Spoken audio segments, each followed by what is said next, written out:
Estamos en la Cancillería del Perú, en el Ministerio de Relaciones Exteriores, para hablar con el canciller, con el señor Rafael Roncayolo, específicamente del tema de La Haya. Muchas gracias, canciller, por estar con nosotros esta mañana. Encantado, Rosa María, es un placer.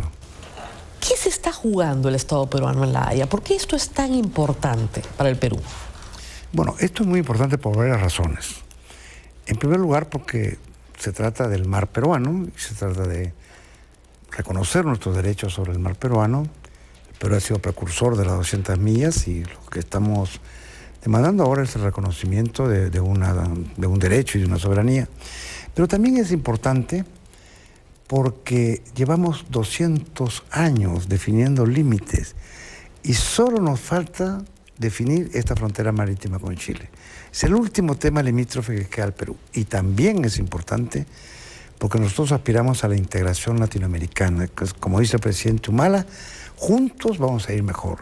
Y para avanzar mejor juntos, pues tenemos que resolver nuestras diferencias que no deben convertirse en obstáculos para avanzar juntos. Todos los países, Chile, Perú, Bolivia, Brasil, todos. De manera que son tres razones por las que es importante. ¿Por qué llegamos a este tribunal si había otros caminos? Incluso he leído unas declaraciones del doctor Enrique Barros, abogado chileno que trabaja con el equipo, señalando que en realidad... Chileno, claro. ¿Perdón? Con el equipo chileno. Con el equipo chileno, por supuesto. Que esta batalla en realidad es un conflicto construido por académicos. Que esto no existe, que es parte de una teoría que ha creado el Perú. ¿Por qué hemos llegado a este tribunal? Bueno, hemos llegado a esto por lo siguiente, Rosa María. Durante siglos la preocupación central era por las fronteras terrestres, pero en la segunda mitad del siglo pasado, y particularmente en los 30 últimos años del siglo pasado, se empieza a desarrollar una nueva rama del derecho, que es el derecho del mar, que recoge, por supuesto, cuestiones consuetudinarias, pero entonces nos empezamos a preocupar todos los países, y el Perú tuvo un papel importante en esto, junto con Chile y Ecuador. Nos empezamos a preocupar también por los derechos sobre el mar, y por lo tanto sobre las fronteras.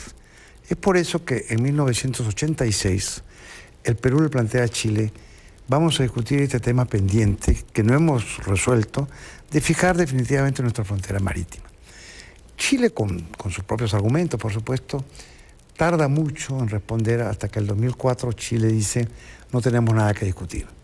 Entonces esto es como en la vida real, ¿no es cierto? Yo le digo a mi esposa o a mi primo o a mi hermano: vamos a discutir este tema, y si no llegamos a un acuerdo, pues vamos a un tribunal para resolver y seguir viviendo en paz. O sea, había voluntad del Perú de llegar a un acuerdo bilateral. Efectivamente. Perú insistió desde 1986 hasta que presentó la demanda en el 2008 en buscar tratar esto de manera bilateral.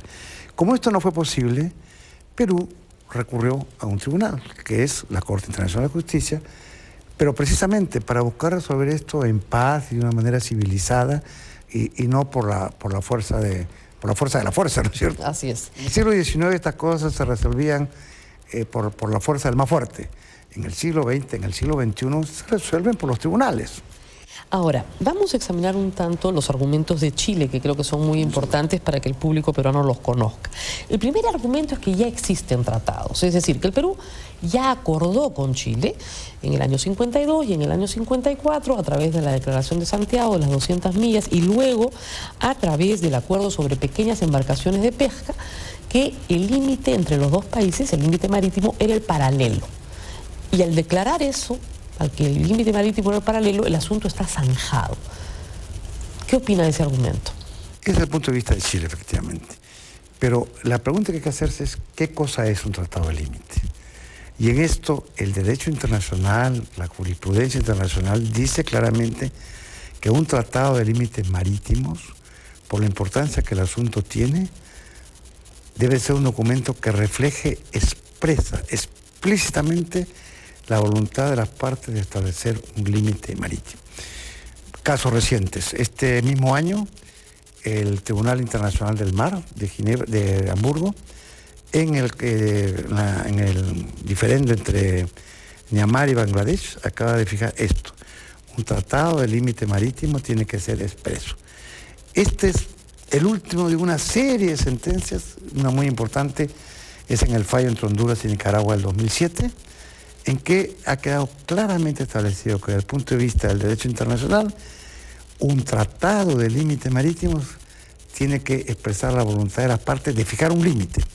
Y por lo tanto, las coordenadas, etc. Un buen ejemplo es el acuerdo del 84 entre Chile y Argentina, o el acuerdo entre Perú y Ecuador del 2011, donde son verdaderos tratados de límites con toda la voluntad expresa, ¿no? Entonces, para la posición peruana, el límite no se fija por descarte, porque fijamos una discusión sobre cómo atender pequeñas embarcaciones marítimas. No, claro, o sea, nosotros sostenemos el que no existe un tratado de límite marítimo, y este es el punto central de la argumentación peruana. De acuerdo al derecho internacional y a estos antecedentes, no existe un tratado de límites entre Perú y Chile, por lo tanto, le pedimos a la Corte Internacional que establezca el límite. Ese es el tema central. La segunda argumentación chilena es que los peruanos nunca se quejaron.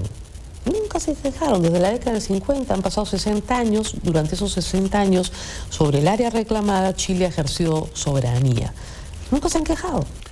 Bueno, eso tampoco es exacto para nada, ¿no es cierto? Porque en primer lugar, el tema es un tema nuevo, como estaba diciendo antes, con la aparición de esta discusión sobre el derecho del mar y los límites marítimos. Fíjese, la Convención del Mar se aprueba en 1982. Ya en 1986, el Perú, a través del embajador Bácula, pide a Chile que discutamos este tema. Y como dije antes, Perú insiste en la discusión del tema, varias veces más, y recién en el 2004 Chile dice no hay nada que discutir. De manera que si Perú va a la Corte Internacional de Justicia, no lo hace por una voluntad polemizadora, lo hace porque hay que resolver un tema y la otra parte se ha negado a resolverlo por una vía bilateral. Entonces, desde que aparece este nuevo derecho del mar, el Perú ha estado planteando el tema. O sea, el tema es... Desde 1986, y recién en el 2008, el Perú presenta la demanda. O sea, reclamos hay desde el 86, pero digamos, entre la década del 50 y el 86, ¿no se reclamó porque se estaba discutiendo la Convención del Mar? No, no se reclamó porque el tema sencillamente no estaba presente en la agenda de ninguno de los países. O sea, no es que no se reclamó, el Perú como Chile y Ecuador estábamos preocupados centralmente del tema de las 200 millas, que nace precisamente por la depredación que provocan las empresas extranjeras de fuera. Entonces ahí estamos desarrollando una doctrina, y tan pronto como esta doctrina es consagrada, el Perú dice, bueno, acá hay un tema pendiente que tenemos que discutir, ¿qué es este? Otro de los argumentos chilenos es que el Perú no ha firmado la Convención del Mar. Y al no firmarla, lo que está demostrando es un ánimo territorialista sobre las 200 millas. Es decir, lo que consagra la Convención del Mar es un dominio marítimo, pero no un territorio. Entonces, lo que quiere el Perú es que se le reconozcan las 200 millas como territorio. ¿Qué opina de esa tesis? A ver, vamos por partes. En primer lugar, que el Perú no haya firmado la Convención del Mar no quiere decir que no tenga estos derechos reconocidos por la Convención del Mar y por el derecho consuetudinario.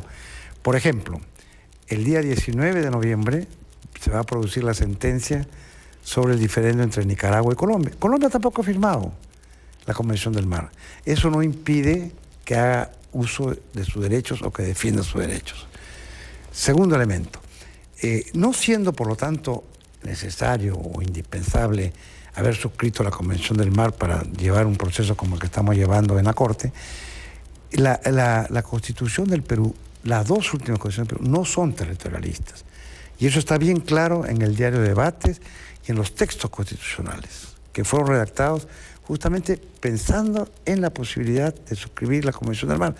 Está, por ejemplo, el testimonio de Luis Alberto Sánchez, entre muchos otros.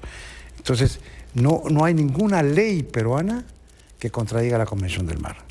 Entonces, no somos un país territorialista, ni somos un país que tenga un ordenamiento jurídico contrario a la Convención del Mar. Posiblemente, desde el punto de vista no del proceso, desde el punto de vista de la imagen del país, hubiera sido mejor haber firmado la Convención del Mar por la imagen de coherencia del país, pero no es algo que afecte el juicio. La Constitución peruana habla de dominio marítimo. Sin embargo, hay algunos peruanos que sí defienden la tesis del territorio. Sí, efectivamente, sí. Pero no es la tesis del Estado peruano. No es la tesis de la Constitución, no es lo que consta en el diario de debates, y no es el texto de la Constitución. Y no es la tesis que hemos llevado a La Haya. No, por supuesto, si fuéramos territorialistas no podríamos ir a La Haya, eso está claro, estaríamos fuera del ordenamiento jurídico internacional. Es precisamente porque hablamos de dominio y no de territorio que podemos ir a La Haya. Si no, estaríamos fuera. Hay también otros argumentos que tal vez no sean tan jurídicos, pero que están ahí. El primero es uno que he escuchado en la prensa chilena señalando que el Perú está jugando mucho mejor que Chile, porque presiona políticamente y no jurídicamente. Los alegatos de pasillo, he escuchado, se hacen en busca de la equidad, que es un concepto que no es jurídico, sino político. Entonces Chile probablemente pierda por eso. Nosotros tenemos una mayor presión política sobre la Corte. ¿Qué piensa de ese argumento? Me parece francamente curioso, ¿no? Sí. Para nosotros este es un proceso jurídico, este es un proceso judicial. Nosotros pensamos que aquí no hay ni lobby, ni presiones políticas, ni campaña mediática. Y estamos realmente tratando con mucha seriedad este tema. Por ejemplo, no hay ninguna autoridad del Perú que haya cometido ningún tipo de desliz en cuanto a hacer públicas cosas que tienen que ser reservadas. De manera que somos muy cuidadosos de mantenernos dentro de las normas de la Corte. Interesante esta impresión de Chile, pero no, nosotros estamos buscando una sentencia que se base en el derecho. Nosotros no pensamos que la Corte actúe porque, bueno, te doy parte a ti y parte a ti. No, la Corte actúa según derecho. Es en el derecho, en la fuerza del derecho que se funda nuestra posición.